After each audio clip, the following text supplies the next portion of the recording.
بسم اللہ الرحمن الرحیم۔ قالت الاعراب آمنا قولوا اسلمنا۔ عرابی آئے اور انہوں نے آ کے کہا کہ ہم ایمان لے آئے، تو اللہ تبارک و تعالیٰ نے فرمایا کہ میرے حبیب انہیں فرما دیجئے کہ یہ نہ کہیں بلکہ کہیں اسلمنا، ہم مسلمان ہو گئے، تابع فرما ہو گئے، کیونکہ ایمان ان کے دلوں تک نہیں پہنچ پایا۔ ایمان کا دلوں تک پہنچنا پختہ عقیدے کی نشانی ہوتی ہے۔ اگر یقین کامل نہ ہو تو نہیں پہنچتا۔ اصل میں چکر یہ تھا کہ وہ لوگ مسلمانوں کی فتوحات دیکھ کر اور مسلمانوں کا غلبہ دیکھ کر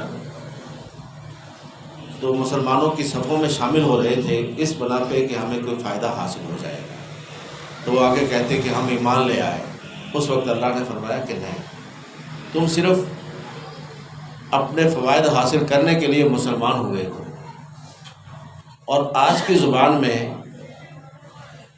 ہم لوگ بھی اپنے آپ کو کہتے یہ ہیں کہ ایمان لے آئے، مومن ہیں، حالانکہ صرف اور صرف مسلمانوں کا ہم ووٹ بینک ہیں۔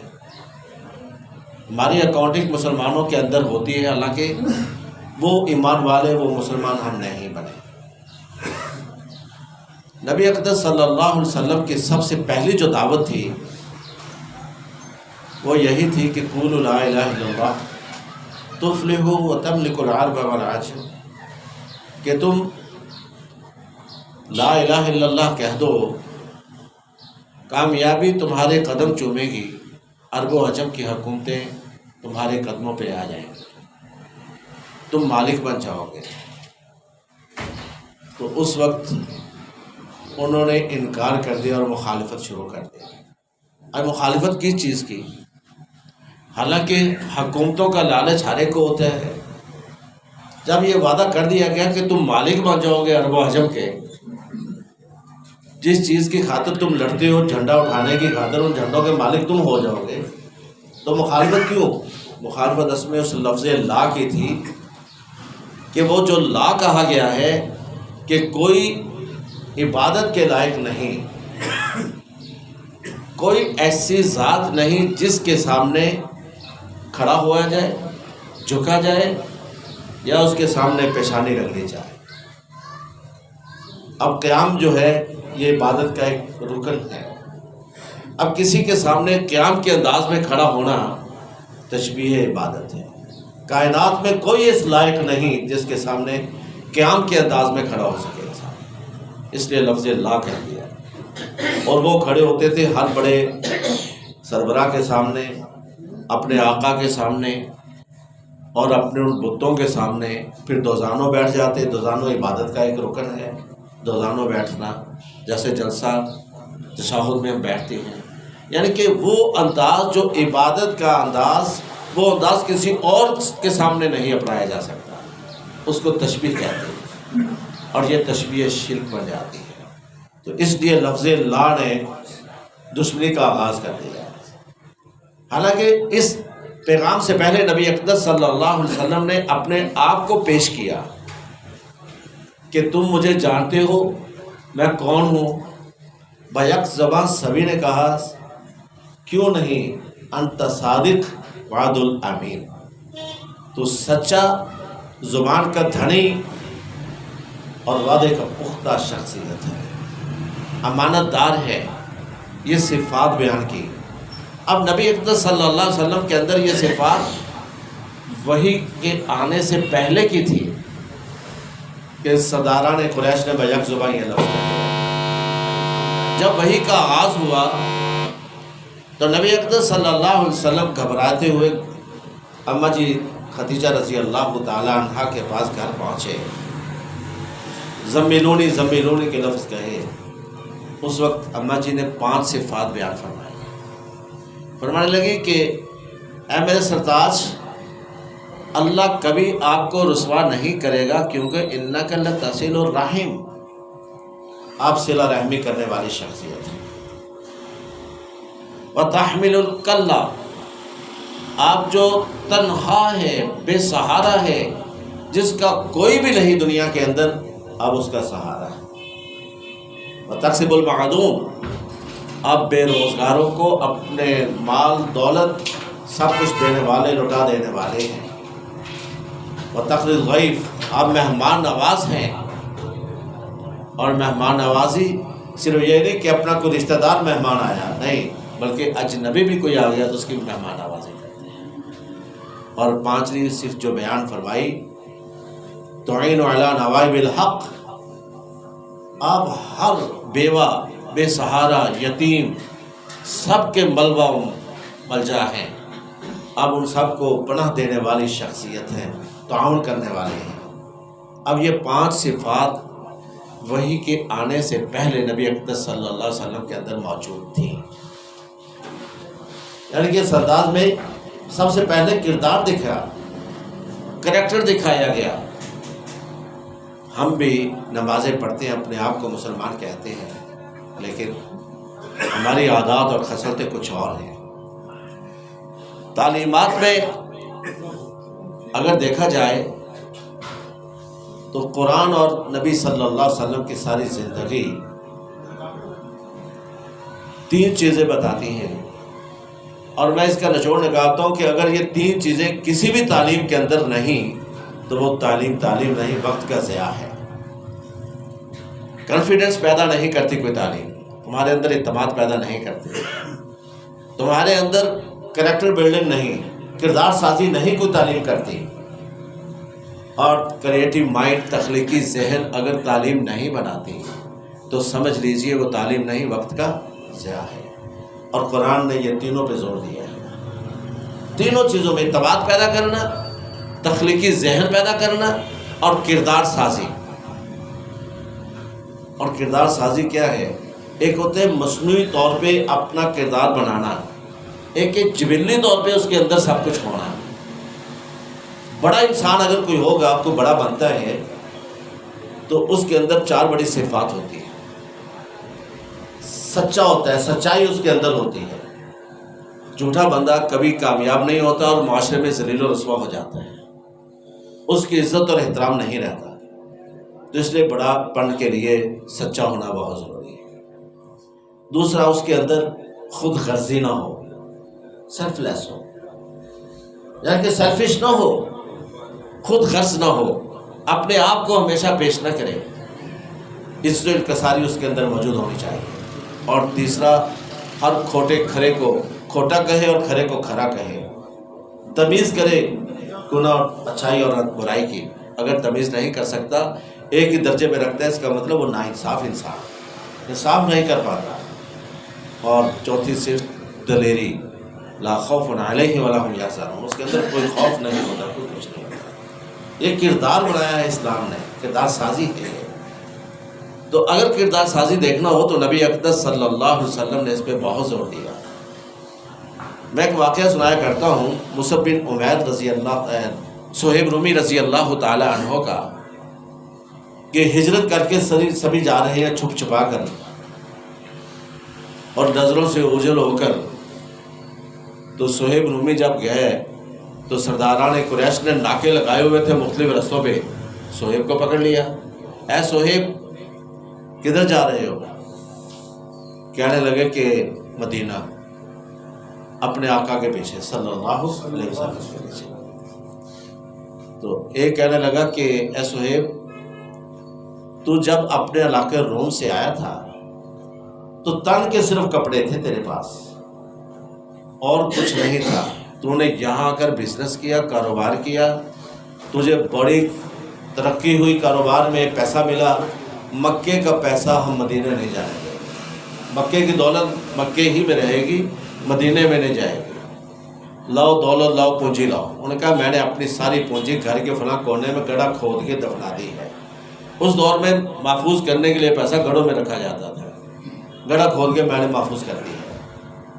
تو ایک منچلا بولا، کہنے لگا کہ مال برآمد کروا، بیک زباں سرداران قریش بولے نہیں نہیں صہیب کو چھوڑ دو، محمد کے ساتھی جھوٹ نہیں بولتے۔ یہ ہے کردار سازی، کریکٹر بلڈنگ۔ ہم صرف نام لیتے ہیں۔ اب حیرانگی والی بات ہے کہ صہیب رومی رضی اللہ تعالی عنہ نے کون سا کلمہ پڑھا تھا؟ لا الہ الا اللہ محمد رسول اللہ۔ ان کا کردار اور ہمارا کردار، ان کے کردار کی گواہی دشمن دے رہا ہے کہ نہیں نہیں چھوڑ دو، محمد کے ساتھی جھوٹ نہیں بولتے، تو ہمارے کردار کی گواہی ہمارا اپنا نہیں دیتا۔ بیوی اپنے خاوند کی گواہی نہیں دے سکتی، بھائی بھائی کی گواہی نہیں دے سکتا، بیٹا اپنے باپ کی گواہی نہیں دے سکتا۔ تو یہ کیا ہے؟ اگر ظاہری لباس ہے، ظاہری سے یہ تصنع اور بناوٹ ہے، یہ خلق نہیں ہے۔ جبکہ نیکی یہ تھی، نبی صلی اللہ علیہ وسلم سے پوچھا گیا یا رسول اللہ صلی اللہ علیہ وسلم ما بر والاثم، نیکی اور گناہ کیا ہے؟ آپ نے فرمایا البر حسن الخلق، تیری عادات کے اندر اچھائی پیدا ہو جائے، عادتیں اچھی ہو جائیں، خلق جس کو کہتے ہیں۔ ہم کہتے ہیں اخلاق خندہ پیشانی سے مل لینا، یہ ایک پارٹ ہے، ایک جز ہے، قدر نہیں۔ خلق انسان کے سارے کا سارا سر سے لے کر پاؤں تک، اس کی نگاہیں، اس کا کان، اس کی زبان، اس کے ہاتھ پاؤں، ہر چیز، ایک ایک حرکت جو ہے وہ کردار والی ہو، با کردار جس کو کہتے ہیں۔ اور نبی صلی اللہ علیہ وسلم نے ہمیشہ یہی دعوت دی کہ اپنے آپ کو سنوارو۔ کس انداز میں کہ صلح حدیبیہ کا موقع، نبی صلی اللہ علیہ وسلم وضو فرما رہے تھے، مشکیزہ اونٹ کے اوپر تھا، تو پانی جو نیچے گر رہا تھا، صحابہ اسی پانی کو پکڑتے اور اپنے جسموں پہ مارتے۔ نبی صلی اللہ علیہ وسلم نے پوچھا کیا میرے ساتھیوں تمہیں کس چیز نے مائل کیا کہ میرا پانی نیچے نہیں گرنے دے رہے؟ انہوں نے کہا کہ اللہ اور رسول کی محبت نے۔ آپ نے فرمایا اگر مجھ محمد سے محبت ہے تو پھر ہمیشہ جب بھی گفتگو کرنا سچ بولنا۔ کیوں؟ میں محمد سچ بول رہا ہوں صلی اللہ علیہ وسلم، اور محمد صلی اللہ علیہ وسلم اگر مجھ سے محبت کرتے ہو تو میں ہمسائیگی کا حق ادا کرتا ہوں۔ اور ہم کیا حق ادا کرتے ہیں؟ ہمسائیگی کے بارے میں اماں جی عائشہ رضی اللہ تعالی عنہا فرماتی ہیں کہ نبی صلی اللہ علیہ وسلم کو جبریل علیہ السلام نے اتنی تاکید فرمائی تو یوں محسوس ہوتا تھا کہ شاید کہیں وراثت میں حصہ دار نہ بنا دیا جائے۔ لیکن ہم کیا ہے، ہمسائے کا خیال نہیں۔ چھت پہ چڑھے یا پردہ پڑ رہا ہے، کوئی کہہ دے کہ یار آواز تو دے لیتے، تو جواب ہوتا ہے ساڑھے چھت اسی پہ ننگے ڈائیے۔ یہ کون ہے؟ لا الہ الا اللہ محمد رسول اللہ پڑھنے والے، اور یہ کردار کے نعرے لانے والے ہیں۔ کون سا کردار؟ جبکہ نبی اقدس صلی اللہ علیہ وسلم تو اپنے آپ کو پیش کرتے ہیں کہ مجھ محمد کو دیکھ لو۔ اور اسی طرح اگر کردار میں دیکھا جائے تو نبی صلی اللہ علیہ وسلم نے منافق کی 4 نشانیاں بیان فرمائی۔ اذا حدث کذب، جب بھی گفتگو کرتا ہے تو جھوٹ بولتا ہے۔ اذا وعد اخلف، وعدہ خلافی کرتا ہے۔ اذا تؤمن خان، جب امانت رکھی جاتی ہے تو خیانت کرتا ہے۔ اور چوتھی وَإِذَا خَاصَمَ فَجَرَ، جب غصے میں ہوتے ہیں تو گالیاں بکتا ہے۔ ہم بھائی مسلمان ہیں، لا الہ الا اللہ محمد رسول اللہ پڑھنے والے ہیں، نبی اقدس صلی اللہ علیہ وسلم کے امتی ہیں، اور محبت کا حب کا دعویٰ بھی ہے، لیکن بتائیے 4 خصلتوں کے اندر کتنی خصلتیں ہمارے اندر موجود ہیں؟ کیا 24 گھنٹوں میں ہم نے کبھی جھوٹ بولا ہے یا نہیں بولا؟ وعدہ خلافی کبھی کی ہے یا نہیں؟ خیانت ضروری نہیں کہ کوئی پیسہ دے تو وہی امانت ہوتی ہے، امانت راز بھی ہوتا ہے، مشورہ بھی ہوتا ہے۔ کسی کا عیب کا پتہ چلا اور اس کو چھپا لینا، یہ بھی امانت ہے۔ اگر عیب کو کسی کے سامنے ظاہر کر دینا تو خیانت ہے۔ امانت بڑی وسیع معنوں میں آتی ہے۔ اور اذا خاصم فجر، جب غصے میں ہوتا ہے تو گالیاں نکالتا ہے۔ ہم اپنا خود دیکھنے کے ساتھ گھروں کے اندر اپنی پسند کی ہنڈیاں نہ پکی ہو تو ہماری حالت کیا ہوتی ہے، اور کوئی بچہ نافرمانی کر دے تو ہماری حالت کیا ہوتی ہے، بیوی کی ناگواری ہمیں کیسے گزرتی ہے۔ اور کیا کس حالت میں ہم ہو جاتے ہیں، تو گالیاں نکلتی ہیں زبان سے، اور پھر ہے کیا جی مسلمان ہیں۔ اس کا مطلب ہے ہم صرف مسلمان ووٹ بینک ہے ہمارا، کہ میری اکاؤنٹنگ میں ہو رہا ہے میں مسلمان ہوں، حقیقت میں ایمان میرے دل کے اندر نہیں گیا، ایمان نے میرے دل میں جگہ نہیں بنائی۔ اور جو نیکی ہے وہ یہی ہے، لیس البر ان تولوا وجوہکم الی المشرق والمغرب، مشرق و مغرب کی طرف منہ کر کے نماز پڑھنا نہ صرف یہی نیکی نہیں، بلکہ نیکی ہے اللہ پر ایمان لانا، نیک عمل کرنا، آت المال علی حبہ ذوی القربى والیتامى والمساکین، یتیم و مساکین ان پر اپنا مال خرچ کرنا، خصوصاً پہلے رشتہ داروں پر۔ اور ہم لوگ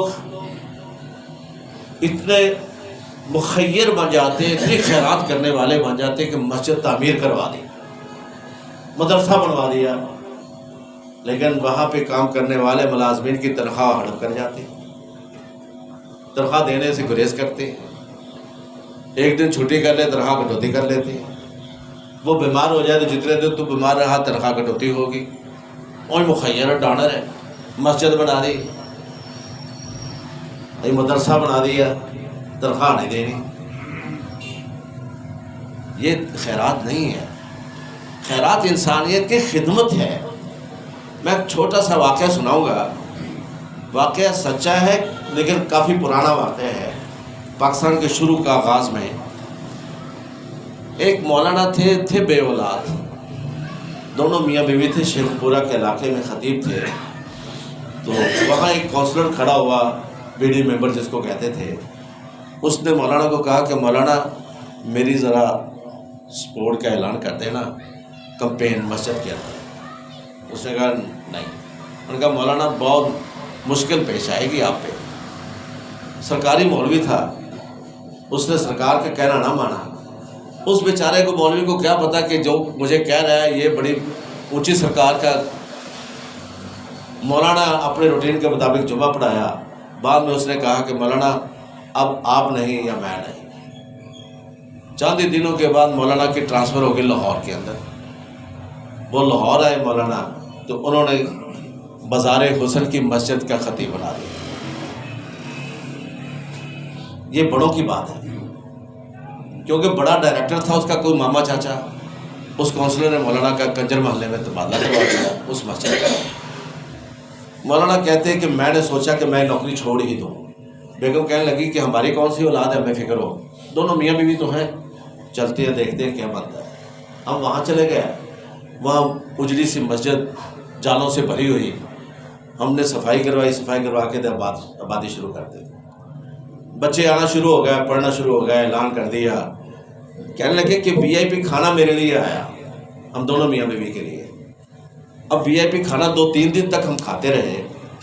تو ایک دن میں نے اپنے اس خادم سے پوچھا جو سرکاری خادم تھا، میں نے کہا یار یہ کھانا کون بھیجتا ہے؟ اس کی زبان سے نکلا کہ نورا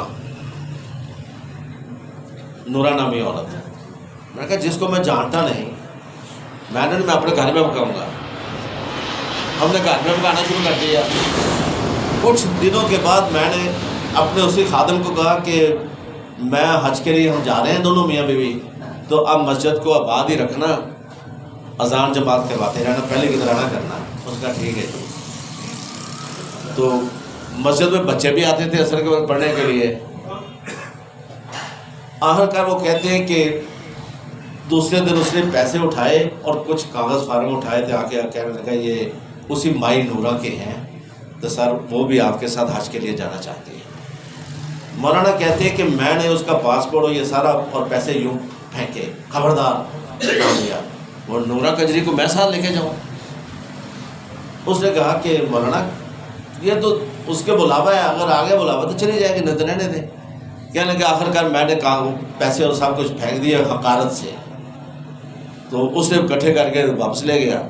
تو مولانا دوسرے دن یا ہفتے 10 دن کے بعد حج پہ چلے گئے۔ وہ خود اپنا واقعہ سناتے ہیں، کہتے ہیں کہ میں جمرات پہ کنکریاں پھینکنے کے لیے گیا شیطانوں کو، تو گر گیا۔ وہاں کوئی میرے سینے پہ پاؤں رکھ رہا ہے، کوئی مجھے ٹھوکر لگا رہا ہے فٹ بال کی طرح، میں نے کلمہ پڑھنا شروع کر دیا کہ اب بس معاملہ ختم ہے۔ میری بیوی مجھ سے جدا ہو گئی تو ایک آہنی ہاتھ آیا اور اس نے میری کلائی پکڑی اور مجھے کھڑا کر دیا، اور عورتوں کے اس جمگھٹے کی طرف لے گیا جہاں میری بیوی تھی، اس کے پاس جا کے کھڑا کر دیا۔ تو میں نے آنکھیں کھول کر دیکھا تو وہ نورا تھی۔ میں بڑا پریشان، بھی نورا مجھ سے پہلے پہنچی ہوئی ہے۔ کہنے لگے میں نے اپنی بیوی کو کہا کہ یہاں نورا تھی، جب مجھے سنبھلا میں، وہ کہہ رہے کہاں نورا، ایسے بہتی بہتی باتیں کر رہے ہو مولانا آپ؟ انہوں نے کہا نہیں بہتی باتیں نہیں، میں نے خود دیکھا ہے۔ کہنے لگے کہ حج مکمل ہوا، میں نے وہ اس کو دیکھتا رہا، بے مینا میں نظر آئے کہیں، لیکن نہیں۔ آخر کار حج کر کے میں واپس آیا ایئرپورٹ پہ، وہی خادم مجھے گاڑی لے کر آیا لینے کے لیے، تو میں وہاں بیٹھا، میں نے کہا کہ نورا آئے گی کہ نہیں آئی؟ تو وہ کہنے لگا مولوی صاحب کیا باتیں کر رہے ہیں آپ، نورا کے تو کاغذ پاسپورٹ آپ نے پھینک دیا تھا، وہ تو آج اس کا مرڈر ہو گیا ہے۔ کیا کر رہے ہو، مرڈر ہو گیا؟ انہوں نے کہا ہاں۔ انہوں نے کہا وہی ڈاکو آئے تھے جو پیسے آپ نے پھینکے تھے حج کے لیے، اس نے جمع کیے ہوئے تھے، وہ ڈاکو آئے پیسے چھین کے، اس نے مزاحمت کی، وہ چھرا مار کے چلے گئے، وہ مر گئی۔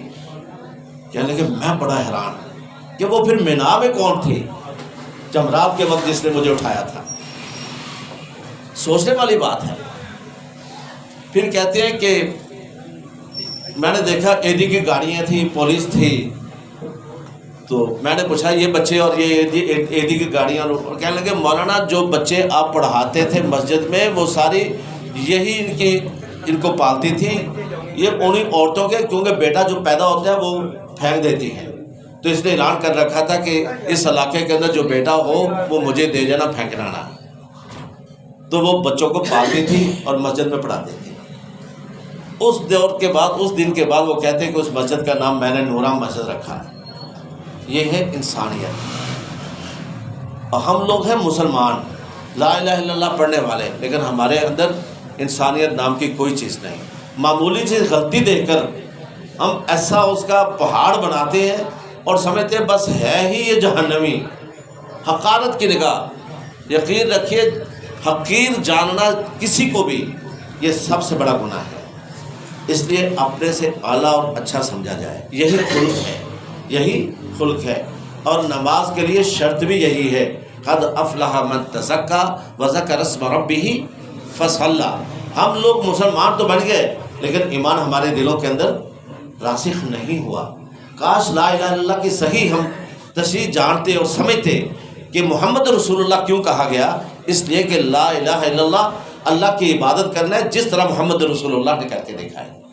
اور اگر کلمہ یہ پورا پڑھا جائے، اس کے درمیان وقفہ نہیں ہے، لا ہے الا اللہ، اللہ کے علاوہ عبادت کے کوئی لائق نہیں، اور وہی لا محمد کے ساتھ بھی ہے کیونکہ درمیان میں کوئی کومہ نہیں، کوئی وقفہ نہیں۔ محمد رسول اللہ، محمد کے علاوہ کوئی اللہ کا رسول نہیں ہے، جب جا کے توحید مکمل ہوتی ہے۔ اگر صرف لا الہ کہہ دیا اور محمد رسول اللہ، اس کا مطلب کہ رسول کوئی اور بھی ہوگا، نہیں، یہ لا ان کے ساتھ بھی ہے، دونوں کے لیے ہے۔ جہاں اللہ کی عبادت کے لائق کوئی نہیں، وہاں محمد رسول اللہ کے اطاعت کے قابل کوئی اور نہیں۔ یعنی کہ جو شخص محمد صلی اللہ علیہ وسلم کی رسالت کے ساتھ کسی اور کو بھی قابل اطاعت اور فرمانبرداری سمجھتا ہے تو وہ کلمہ توحید پر قائم نہیں رہتا۔ تو بھائی کلمہ توحید اگر پڑھا ہے تو ہم نے اپنے آپ کو سنوارنا بھی ہوگا، اور یہی پاکیزہ کرنا، قد افلح من تزکا کا مطلب بھی یہی ہے کہ اپنے عقائد سنوارنا۔ 5 پاکیزگیاں ہیں، یہ یاد رکھیے نماز کے لیے 5 پاکیزگیوں کی شرائط ہیں۔ ایک ہے اخلاقی پاکیزگی، تفکرات کی، فکر کی پاکیزگی، اور فکر کی پاکیزگی اللہ کو صحیح مددگار سمجھنا، اللہ کو رازق سمجھنا، اور اللہ کے پہ بھروسہ رکھنا۔ اور جو شخص من یتق اللہ یجعل لہ مخرجا کا لفظ ہے، من یتق اللہ کا تقوی ہم لفظ کرتے ہیں، اور روزوں کا مقصد بھی لعلکم تتقون پرہیزگار بننا، بلکہ اس کو آسان فہم میں یوں سمجھیے کہ روزوں کا مقصد اور تقوی کا مقصد مطلب یہ ہے کہ اپنے اندر وہ صلاحیت پیدا کر لینا، وہ استعداد پیدا کر لینا جو انسان کو گناہوں سے محفوظ رکھتی ہے، گناہوں سے بچاتی ہے۔ اگر وہ استعداد ہم پیدا نہیں کر پائے اپنے کردار کو سنوار نہیں پائے تو سمجھ لیجئے ہم نے کلمہ توحید کو صحیح حقیقت میں سمجھا ہی نہیں۔ جیسے میں نے صہیب رومی رضی اللہ تعالیٰ عنہ کی مثال دی، بس گواہی دشمن دے رہا ہے کہ یہ جھوٹ نہیں بولتا، محمد کے ساتھی جھوٹ نہیں بولتے۔ جب دشمن یہ گواہی دے رہے ہیں تو ہماری گواہی دینے کے لیے ہمارا اپنا کوئی نہیں ہے جو ہماری سچائی کی گواہی دے، اور بڑے بننے کے لیے ہمیشہ سچ بولنا ہوگا۔ امام غزالی علیہ رحمت نے اسی اخلاقی برائیوں کو 3 الفاظ میں، جامع الفاظ میں جمع کر دیا۔ انہوں نے فرمایا کہ چلتا پھرتا اگر دنیا میں کوئی بلی دیکھنا ہے تو صدق بقال جس کے اندر موجود ہے، ہمیشہ سچ بولنا، عقل حلال، حلال کھانا، غض بصر، نگاہوں کا جھکائے رکھنا، نگاہوں کا جھکائے رکھنا، اس سے عزت بھی محفوظ، دین بھی محفوظ، دنیا بھی محفوظ۔ اب کیوں میں نے ایک دفعہ بڑا غور کیا کہ غض بصر پہ اللہ نے بڑا ہی زور دیا ہے کہ اپنے نگاہوں کو جھکائے رکھو تو تم عزت تمہاری محفوظ رہے گی، تم محفوظ ہو جاؤ گے۔ ہپناٹزم ایک علم ہے، ہپناٹائز کرنا کسی کو، وہ سارا نگاہوں کا علم ہے، نگاہوں سے ہی ہپناٹائز کرنا ہوتا ہے۔ جب نگاہیں جھکائے رکھیں گے تو یقیناً ہپناٹائز ہم نہیں ہو پائیں گے۔ جب ہپناٹائز ہو گئے، پیسہ بھی گیا، عزت بھی گئی، دنیا بھی گئی، دین بھی گیا۔ تو اس لیے غض بصر جب ہم اپنی نگاہوں کی حفاظت کریں گے تو یقیناً ہم ہر لحاظ سے محفوظ رہیں گے۔ اور اس لیے اخلاقی برائیوں پہ زور دیا گیا کہ اخلاقی برائیوں سے بچنا ہوگا۔ یہ پاکیزگی کی دوسری نشانی ہے۔ ایک ہے فکر کی پاکیزگی، اللہ رسول کے بارے میں اپنے عقائد کو درست کرنا ہے، اور دوسرا اخلاقی برائیوں سے بچنا۔ اور اخلاقی برائیاں کیا ہے؟ زبان کی برائیاں، آنکھوں کی برائیاں۔ نبی اقدس صلی اللہ علیہ وسلم کا فرمان ہے کہ زنا کی اقسام ہے، کانوں کا زنا بھی ہوتا ہے، آنکھوں کا زنا بھی ہوتا ہے، زبان کا زنا بھی ہوتا ہے، پاؤں کا، ہاتھوں کا زنا بھی ہوتا ہے، اور شرمگاہ کا زنا بھی ہوتا ہے۔ تو لہذا ان تمام زناؤں سے بچنا ہوگا۔ اور زنا کیسے؟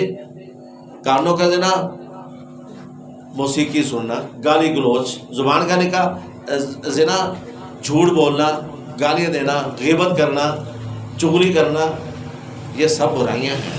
اور ہم روزے کی حالت میں یہی کر رہے ہوتے ہیں۔ اور روزہ ایک ٹرینر کے لیے ہے، اور ٹرینر کہ اپنے اندر استعداد پیدا کر لو گناہوں سے بچنے کی۔ جب استعداد ہم پیدا نہیں کر پائے تو پھر ان روزوں کا سوائے بھوکے اور پیاسے رہنے کا فائدہ نہیں۔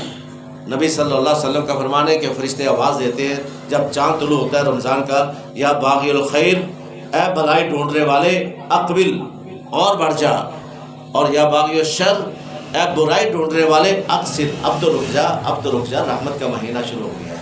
اللہ تبارک و تعالیٰ سے دعا ہے کہ اللہ ہمیں ہر لحاظ سے اپنے آپ کو پاکیزہ کرنے کی توفیق عطا فرمائے۔